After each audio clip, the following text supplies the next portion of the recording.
श्रीगणेशाय नमः। अथ श्री पंचमुखी हनुमत् कवचम्। ॐ श्री पंचवदनाय आञ्जनेयाय नमः। विनियोगः। ॐ अस्य श्री पंचमुख हनुमन्मन्त्रस्य ब्रह्मा ऋषिः गायत्री छन्दः पंचमुख विराट् हनुमान् देवता। ह्रीं बीजां श्रीं शक्तिः क्रौं कीलकां क्रूं कवचां क्రైं अस्त्राय फट् इति दिग्बन्धः। श्रीगरुड उवाच अथ ध्यानं प्रवक्ष्यामि शृणु सर्वाङ्गसुन्दरी। यत्कृतं देवदेवेन ध्यानं हनुमतः प्रियं पञ्चवक्त्रं महाभीमं त्रिपञ्चनयनैर्युतं बाहुभिर्दशभिर्युक्तं सर्वकामार्थसिद्धिदां। पूर्वं तु वानरं वक्त्रं कोटिसूर्यसमप्रभां दंष्ट्राकरालवदनं भ्रिकुटिकुटिलेक्षणम्। अस्यैव दक्षिणं वक्त्रं नारसिंहं महाद्भुतं अत्युग्रतेजो वपुषां भीषणं भयनाशनं। पश्चिमं गरुडं वक्त्रं वक्रतुण्डं महाबलं सर्वनागप्रशमनं विषभूतादिकृन्तनं। उत्तरं सौकरं वक्त्रं कृष्णं दीप्तं नभोपमं पातालसिंहवेतालो ज्वररोगादिकृन्तनं। ऊर्ध्वं हयाननं घोरं दानवान्तकरं परं येन वक्त्रेण विप्रेन्द्र तारकाख्यं महाशूरं। जघान शरणं तत्स्यात् सर्वशत्रुहरं परं ध्यात्वा पञ्चमुखं रुद्रं हनुमन्तं दयानिधिं। खड्गं त्रिशूलं खट्वाङ्गं पाशमङ्कुशपर्वतं मुष्टिं कौमोदकीं वृक्षं धारयन्तं कमण्डलुं। भिन्दिपालं ज्ञानमुद्रां दशभिर्मुनिपुङ्गवम् एतान्यायुधजालानि धारयन्तं भजाम्यहम्। प्रेतासनोपविष्टं तं सर्वाभरणभूषितं दिव्यमाल्याम्बरधरं दिव्यगन्धानुलेपनं सर्वाश्चर्यमयं देवं हनुमद्विश्वतोमुखं। पञ्चास्यमच्युतमनेकविचित्रवर्णो वक्त्रं शशाङ्कशिखरं कपिराजवर्यं पीताम्बरादिमुकुटैः उपशोभिताङ्गं पिङ्गाक्षमाद्यमनिशं मनसा स्मरामि। मर्कटेशं महोत्साहं सर्वशत्रुहरं परं शत्रुसंहर मां रक्ष श्रीमन्नापदमुद्धर। ॐ हरिमर्कटमर्कटमन्त्रमिदं परिलिख्यति लिख्यति वामतले। यदि नश्यति नश्यति शत्रुकुलं यदि मुञ्चति मुञ्चति वामलता। ॐ हरिमर्कटाय स्वाहा। ॐ नमो भगवते पंचवदनाय पूर्वकपिमुखाय सकलशत्रुसंहारकाय स्वाहा। ॐ नमो भगवते पंचवदनाय दक्षिणमुखाय करालवदनाय नरसिंहाय सकलभूतप्रमथनाय स्वाहा। ॐ नमो भगवते पञ्चवदनाय पश्चिममुखाय गरुडाननाय सकलविषहराय स्वाहा। ॐ नमो भगवते पञ्चवदनायोत्तरमुखायादिवराहाय सकलसम्पत्कराय स्वाहा। ॐ नमो भगवते पञ्चवदनायोर्ध्वमुखाय हयग्रीवाय सकलजनवशङ्कराय स्वाहा। विनियोगः।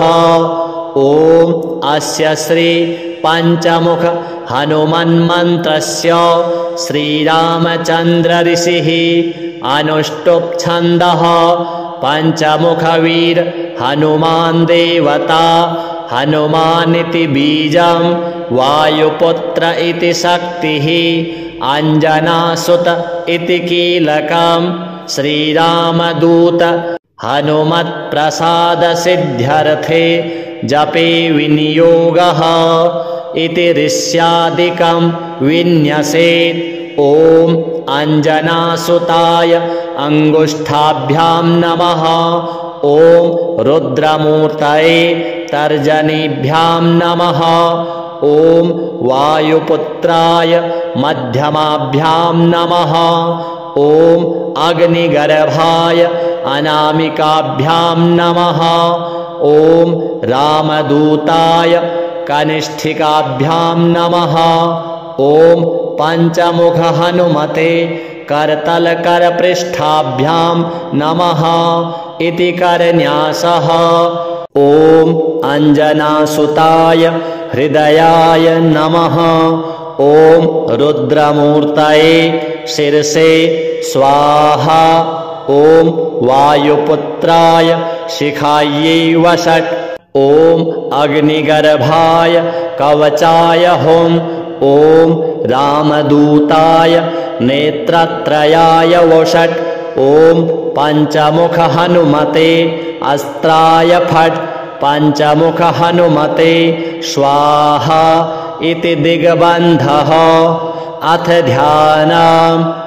वन्दे वानरनारसिंहखगराट् क्रोडाश्ववक्त्रान्वितं दिव्यालङ्करणं त्रिपञ्चनयनं देदीप्यमानं रुचा हस्ताब्जैरशिखेटपुस्तकसुधा कुम्भाङ्कुशाद्रिं हलं खट्वाङ्गं फणिभूरुहं दशभुजं शर्वारिवीरापहम्। अथ मन्त्रः। ॐ श्रीरामदूताय आञ्जनेयाय वायुपुत्राय महाबलपराक्रमाय सीतादुःखनिवारणाय लङ्कादहनकारणाय महाबलप्रचण्डाय फाल्गुनसखाय कोलाहल सकलब्रह्माण्ड विश्वरूपाय सप्तसमुद्रनिर्लङ्घनाय पिङ्गलनयनायामित विक्रमाय सूर्यबिम्बफलसेवनाय दुष्टनिवारणाय दृष्टिनिरालङ्कृताय सञ्जीविनी सञ्जीविताङ्गद लक्ष्मण महाकविसैन्यप्राणदाय दशकण्ठविध्वंसनाय रामेष्टाय महाफाल्गुनसखाय सीतासहित रामवरप्रदाय षट्प्रयोगागम पञ्चमुखवीर हनुमन् मन्त्र जपे विनियोगः।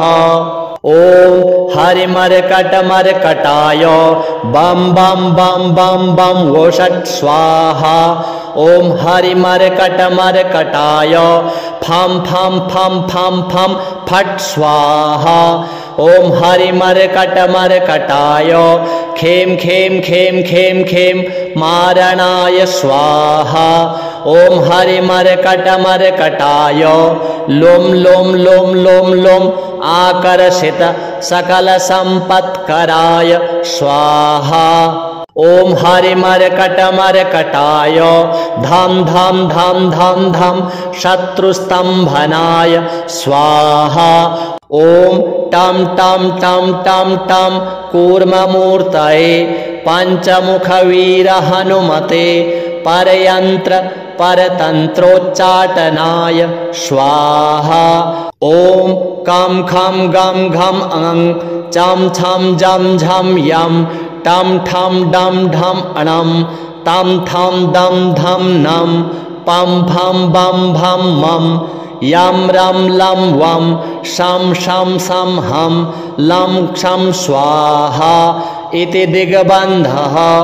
ॐ पूर्वकपिमुखाय पञ्चमुख हनुमते टं टं टं टं टं सकलशत्रुसंहारणाय स्वाहा। ॐ दक्षिणमुखाय पञ्चमुख हनुमते करालवदनाय नरसिंहाय ॐ ह्रां ह्रीं ह्रूं ह्रैं ह्रौं ह्रः सकलभूतप्रेतदमनाय स्वाहा। ॐ पश्चिममुखाय गरुडाननाय पञ्चमुख हनुमते मं मं मं मं मं सकलविषहराय स्वाहा। ॐ उत्तरमुखायादिवराहाय लं लं लं लं लं नृसिंहाय नीलकण्ठमूर्तये पञ्चमुख हनुमते स्वाहा। ॐ ऊर्ध्वमुखाय हयग्रीवाय रुं रुं रुं रुं रुं रुद्रमूर्तये सकलप्रयोजन निर्वाहकाय स्वाहा। ॐ अञ्जनासुताय वायुपुत्राय महाबलाय सीताशोकनिवारणाय श्रीरामचन्द्रकृपापादुकाय महावीर्यप्रमथनाय ब्रह्माण्डनाथाय कामदाय पञ्चमुखवीर हनुमते स्वाहा। भूतप्रेतपिशाच ब्रह्मराक्षस शाकिनी डाकिन्यन्तरिक्षग्रह परयन्त्र परतन्त्रोच्चाटनाय स्वाहा। सकलप्रयोजन निर्वाहकाय पञ्चमुखवीर हनुमते श्रीरामचन्द्रवरप्रसादाय जं जं जं जं जं स्वाहा। इदं कवचं पठित्वा तु महाकवचं पठेन्नरः एकवारं जपेत् स्तोत्रं सर्वशत्रुनिवारणं द्विवारं तु पठेन्नित्यं पुत्रपौत्रप्रवर्धनं त्रिवारं च पठेन्नित्यं सर्वसम्पत्करं शुभं चतुर्वारं पठेन्नित्यं सर्वरोगनिवारणं पञ्चवारं पठेन्नित्यं सर्वलोकवशङ्करं षड्वारं च पठेन्नित्यं सर्वदेववशङ्करं सप्तवारं पठेन्नित्यं सर्वसौभाग्यदायकम् अष्टवारं पठेन्नित्यं इष्टकामार्थसिद्धिदं नववारं पठेन्नित्यं राजभोगमवाप्नुयात् दशवारं पठेन्नित्यं त्रैलोक्यज्ञानदर्शनं रुद्रावृत्तिं पठेन्नित्यं सर्वसिद्धिर्भवेद्ध्रुवं निर्बलो रोगयुक्तश्च महाव्याध्यादिपीडितः कवचस्मरणेनैव महाबलमवाप्नुयात्। श्रीहनुमद्देवार्पणमस्तु।